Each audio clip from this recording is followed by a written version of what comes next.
You're welcome to start the session. Have a good one.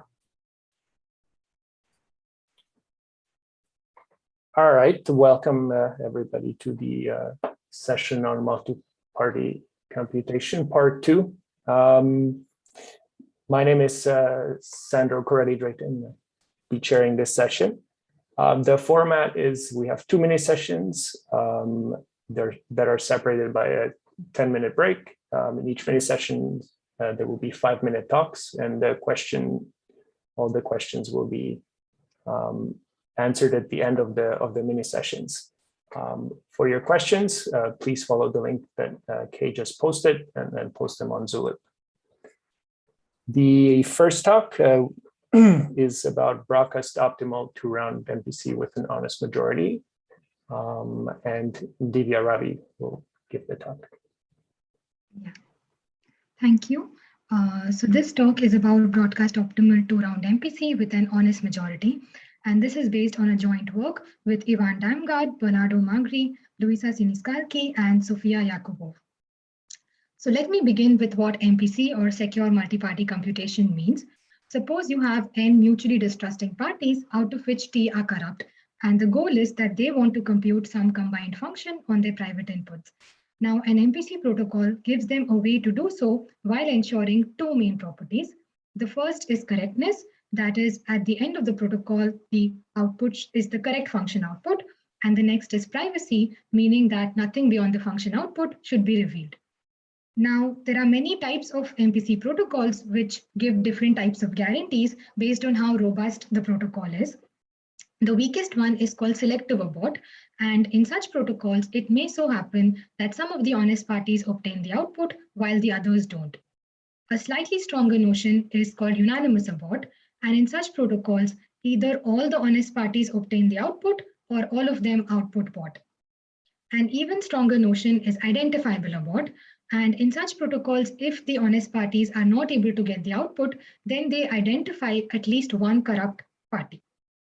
Now, in all these 3 notions we saw so far, it may happen that the adversary gets the output, but the honest parties don't.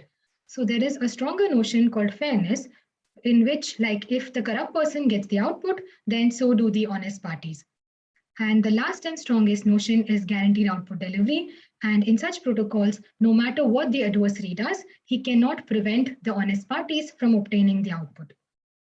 Now let's understand the motivation and the problem that we are studying.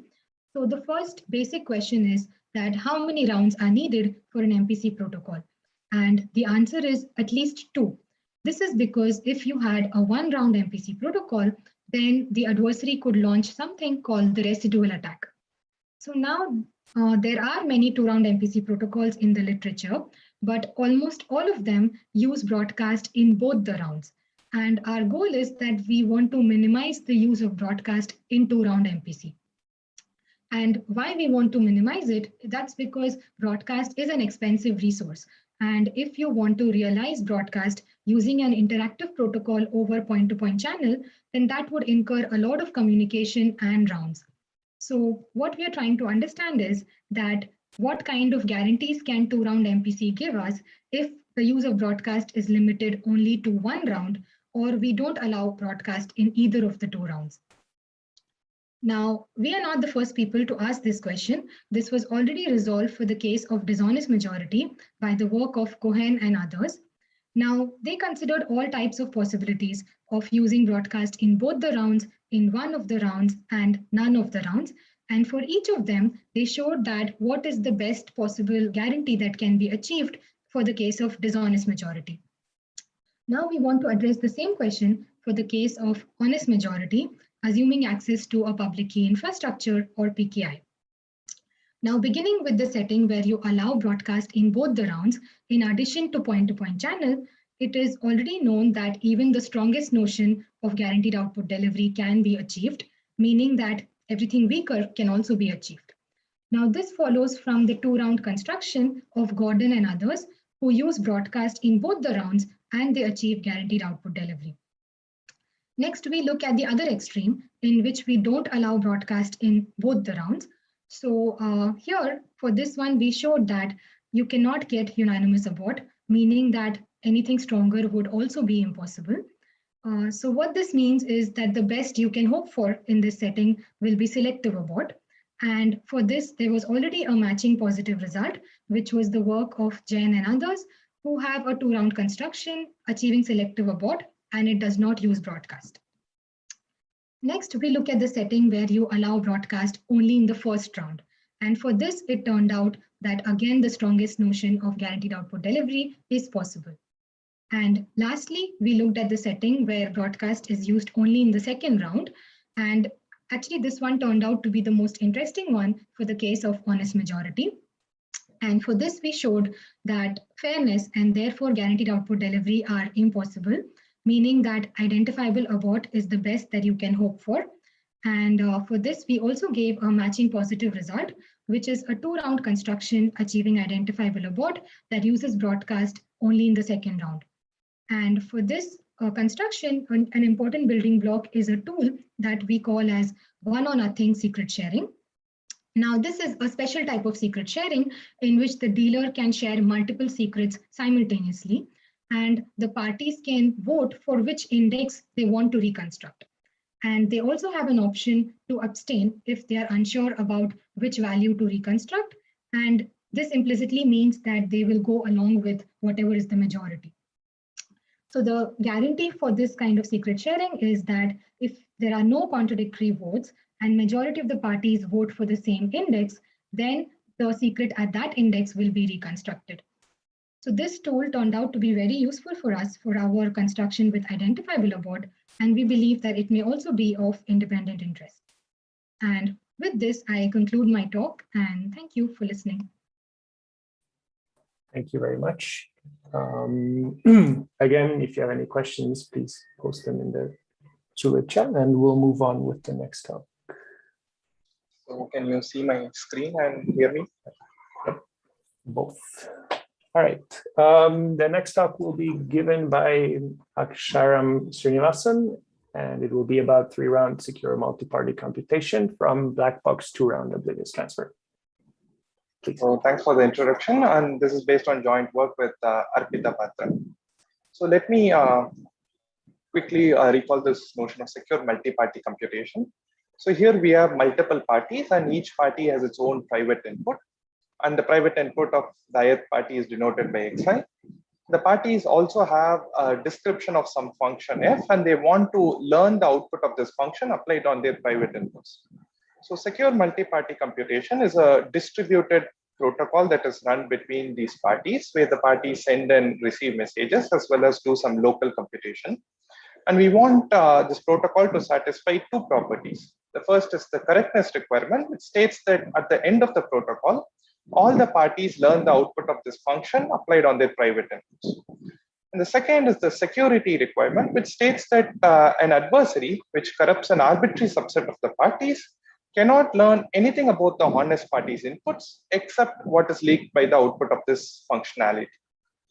So in this talk, we'll mainly focus on the semi-honest security setting, wherein the adversarial parties follow the protocol description, but the adversary is allowed to corrupt a majority of the parties, which is called as the dishonest majority setting.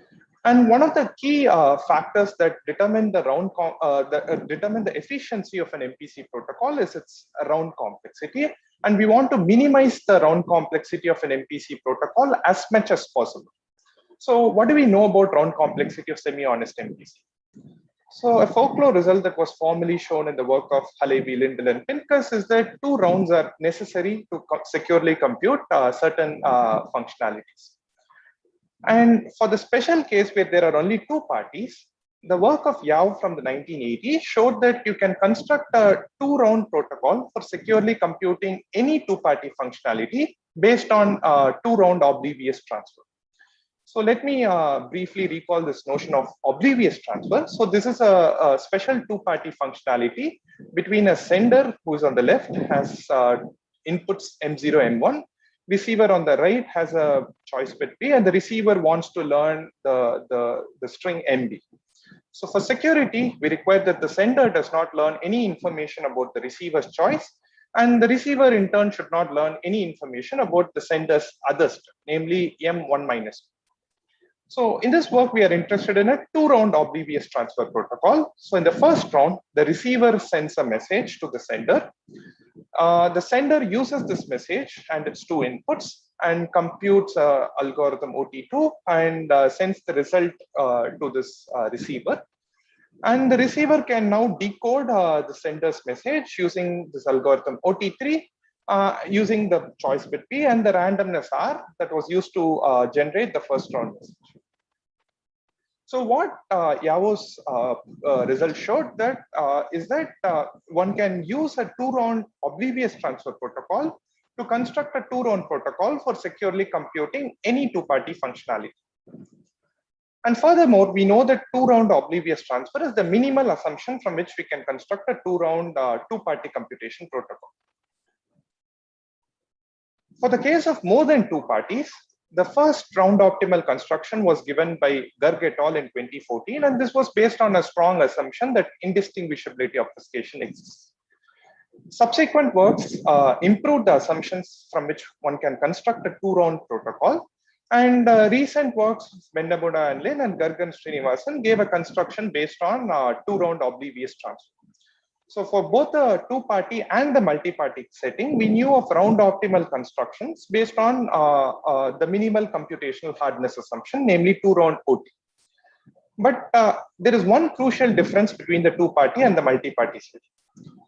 Specifically, Yavo's protocol made black box use of a two-round oblivious transfer, whereas the recent multi-party protocols made non-black box use of this oblivious transfer. So let me explain what is meant by black box versus non-black box use. So a cryptographic protocol is said to make a black box use of a primitive such as an oblivious transfer if the protocol only makes input-output calls to the algorithms that implement this building block. On the other hand, a protocol is said to make a non-black box use of such an oblivious transfer if the implementation of the protocol requires the code of how this oblivious transfer is implemented. And generally, black box protocol tend to be much more efficient than non-black box protocols, and hence constructing black box protocols is viewed as the first step towards practical efficiency.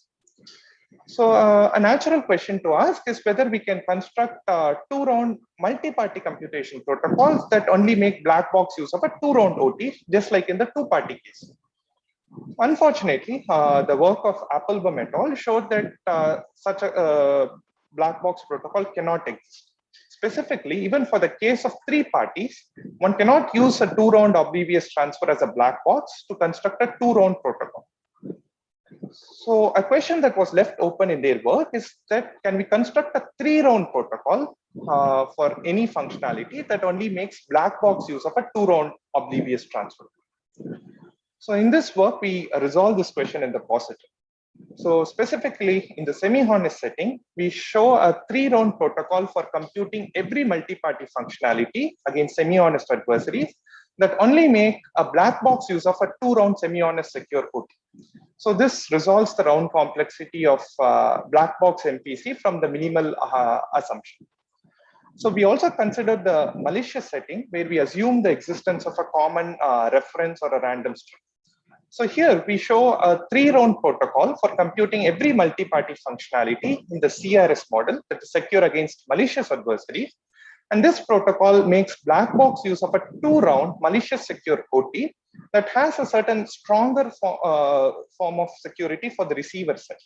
So namely, we require a certain form of adaptive security on the receiver side, which we call as equivocal receiver security. And an interesting open problem is to remove this need for equivocal receiver security from our analysis. And yeah, that's it. Thank you for your attention. Okay, thank you very much. Do you just want to continue with your next talk? Yeah, just a minute.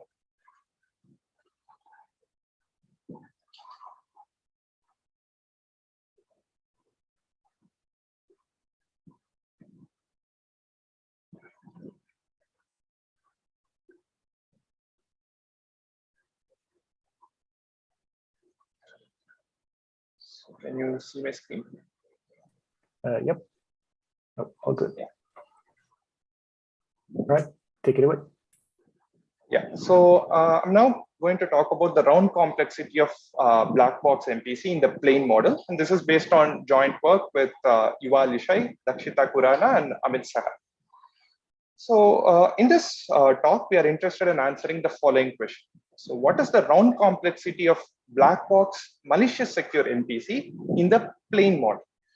So by plain model, we mean a setting where we do not assume any form of trusted setup, such as a common random or a reference string, nor we assume any sort of correlated randomness that is shared between the parties. So this is the most basic setting under which we can construct an malicious secure MPC protocol. And it's important to understand the round complexity of black box protocols in the plain model. So let me briefly recall the prior work in this area. So the work of Garg et al. From 2016 showed that 4 rounds are necessary in order to construct malicious secure protocols in the plain model. And this lower bound holds even when we consider protocols that make non-black box use of cryptographic primitives. A sequence of recent exciting works have shown that 4 rounds are in fact sufficient to construct general purpose secure multi-party computation against malicious adversaries in the plain model. Unfortunately, all these works make non-black box use of cryptographic primitives and hence have a huge computational cost. On the other hand, the state-of-the-art black box protocols in the plain model have a large round complexity. For instance, the work of Goel from 2011 gave a black box protocol whose round complexity was more than 50. So a question we are interested here is that is such a large round complexity necessary in order to construct black box protocols? So in this work, we show that this is not the case. For an interesting subclass of functions that I'll explain in a few moments, we construct a round optimal protocol that only makes black box use of cryptographic primitives in the plain model. And this protocol makes black box use of a public key encryption with pseudo-random public keys. Namely, the public keys is indistinguishable from a random string. And this public key encryption can be instantiated based on most of the standard cryptographic hardness assumptions. So using this protocol as a building block, we construct a 5-round black box MPC protocol for computing general functionalities. And this protocol makes black box use of a public key encryption with pseudo-random public keys, as well as a 2-round semi-malicious oblivious transfer in the plain model. So semi-malicious security is a slight strengthening of semi-honest security, where we allow the adversarial parties to choose their own random tapes. Again, 2-round semi-malicious OT can be constructed based on most of the standard cryptographic hardness assumptions. Somewhat surprisingly, the techniques that we develop for constructing protocols in the plain model has applications to constructing better protocols in the correlated randomness setting. So assuming a special form of multi-party correlation, we construct a 2-round malicious secure protocol that makes black box use of a 2-round augmented semi-malicious security. So by augmented security, we mean a protocol that satisfies a weaker notion of adaptive security with erasures. So prior protocols in the correlated randomness setting made complex use of the protocol garbling technique, whereas our protocol is extremely simple and computationally efficient. A couple of interesting corollaries of this result are as follows. So we give the first 2-round protocol for computing branching programs that has statistical security against malicious adversaries. And we also give the first 2-round protocol for computing log depth arithmetic circuits that makes black box use of the underlying field. So in the remaining time, I'll try to explain what is the interesting class of functions for which we construct this round optimal protocol. And this class of functions is called as pairwise oblivious transfer. So let's consider multiple parties. In the pairwise OT functionality, for each ordered pair of parties, we compute an OT instance with one party acting as the sender, another party acting as the receiver. So for instance, in this pairwise OT, we compute a OT instance between the first and the second party, where the first party acts as the receiver and the second party acts as the sender. So simultaneously, we compute another OT instance between the first and the second party, but now the second party acts as the receiver and the first party acts as the sender. Similarly, between the first and the fourth parties, we compute an OT instance where the fourth party acts as the receiver, first party acts as the sender, and so on. So between every ordered pair of parties, we compute an OT instance where one party acts as the receiver, other party acts as the sender. So why is this pairwise OT interesting? This is interesting because it directly implies a protocol for computing pairwise two-party functionality where one party acts as the receiver, another party acts as the sender. And this follows from the work of Ishai et al. In 2011. And the question we are interested here is that can we construct a 4-round protocol for the pairwise OT functionality? And I'll explain the main challenge that is involved in obtaining such a construction. So natural starting point is to take any 4-round malicious OT protocol that exists in the plain model and run this protocol in parallel for computing each instance of the oblivious transfer. Of course, this satisfies correctness, but does it satisfy security? Unfortunately, it's not the case. So to see this, consider an adversary that corrupts the second party. What this adversary could do is that it could take the messages that it received from an OT instance with the first party, maul these messages, and could generate the messages in an OT instance with the third party. As a result, it could make the adversarial inputs depend on the honest party's inputs, and this violates the security requirement. So in order to instantiate this compiler, we need to make sure that the OT protocol that we start out with has some non-malleability features. And this is what we do in our work. So our approach is to take a 4-round malicious secure OT protocol in the plain model that may not be non-malleable, but it satisfies certain special properties, and transform it into a 4-round OT protocol that has sender non-malleability, meaning that the adversarial sender inputs cannot depend on the honest party's inputs. From the sender non-malleable OT, we transform it into a 4-round pairwise OT protocol. So the second transformation from sender non-malleable OT to 4-round pairwise OT uses standard tools, whereas the first transformation makes use of split state non-malleable codes, which are an information theoretic objective. And finally, we construct this 4-round OT with special properties, making black box use of a PKE with pseudo-random public keys. So I encourage you to look into the full version of the talk for details about these transformations. And that's it. Thank you for your attention. All right, thank you very much. The floor is open for questions. There seems that nobody has posted any questions in the chat, but if you have any questions spontaneously, please feel free to unmute yourself.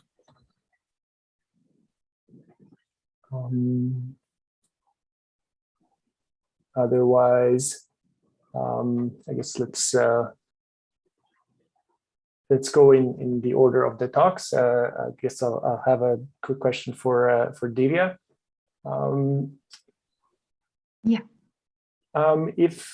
Can you maybe give any intuition, sort of why it is better to have broadcast in the first round than having it in the second round?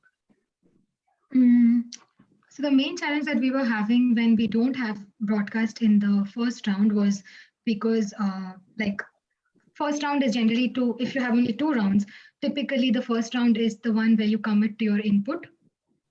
So then if you are allowing only point-to-point channels, then it becomes like it's easy for the adversary to act with respect to different inputs and not be caught. And by the time the parties respond to it, it's already too late because they have responded with respect to different inputs.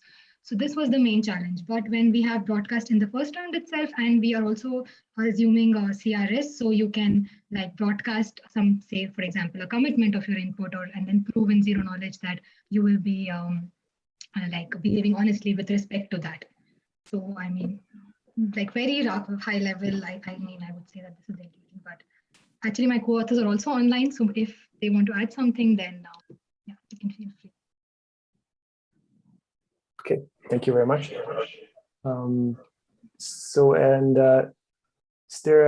You mentioned this residual attack. Is that something special involved, or is it fairly? So, I mean, if you just have one round MPC, so I mean, the adversary doesn't have to do anything. He just waits for the messages from everyone, and then he can compute the first round messages of the corrupt parties with respect to different inputs, and he can get different outputs while the inputs of the honest parties remain fixed. So he can get multiple outputs based on different choices of inputs of the corrupt person. He just has to wait for all the messages from the honest parties. So this would violate privacy, because according to the standard security, you should just get output on a unique combination of inputs. But now he's getting multiple on multiple combinations, particularly with respect to his choice of corrupt parties inputs. Thank you. There's a question by Rohit. I assume it's for you too. He would like to know if the protocol is standalone secure. Is this for us? Yeah, I mean, we showed standalone security, but I think that it should be like, we don't see a reason why. Okay, that was fine. Okay.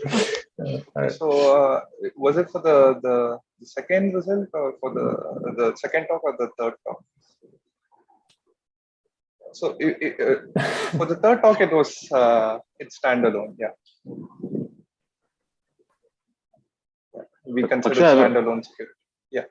I have a quick question. So the lower bound for MPC, the 4-round lower bound, does it also, I mean, so you basically right now you construct MPC for this OT model, what you're considering, from PKE with pseudo randomness security. Is it possible that this PKE with pseudo randomness security can give you like a 3-round version of this OT protocol? Does the lower bound also apply? No. So for even for just a standalone OT, you need 4 rounds in the plain mode. I see. Okay. This is so the specific class. So the lower bound also applies for that pretty specific class. Yeah. It's standalone OT that you're starting with. It's not like a specialized form of OT. No. Yeah. I see. Okay. Cool. Thank you. Because standalone OT can imply a 4-round protocol. Yeah. I thought that there was some special properties to the OT, and that's why you were able to construct it from. No. So we construct some special properties of OT. Yeah, that is also implied by the standalone setting. Yeah. But it's something on top of the standalone OT. It's like, it's not a relaxation of standalone OT. No. Yeah. Okay, cool. Thank you. Michele just posted a question in the chat. Do you want to just unmute yourself and ask it? Or should I? Yeah, sure. So it's for Akshay about your second talk. Like, was there a fundamental reason why you used split state nullable code instead of just a nullable commitment, for example? Why was it not sufficient?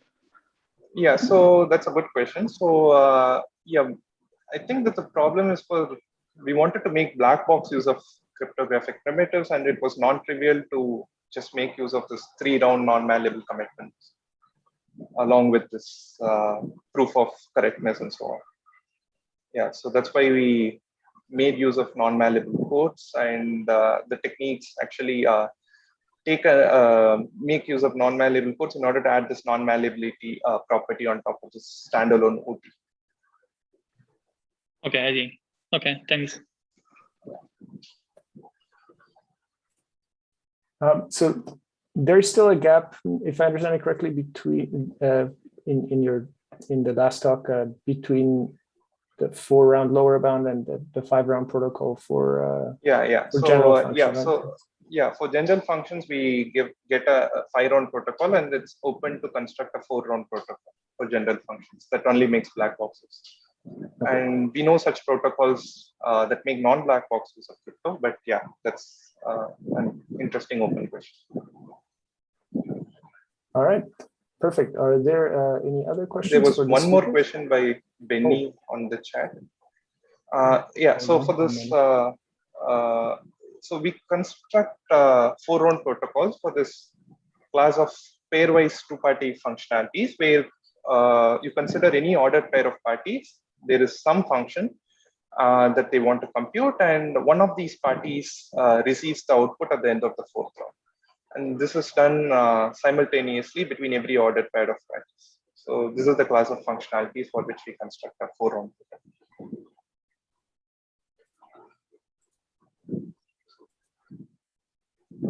Okay, have no idea where you saw this other question, but I guess it doesn't show on my side. Anyway, it doesn't matter. Okay, are there any other questions?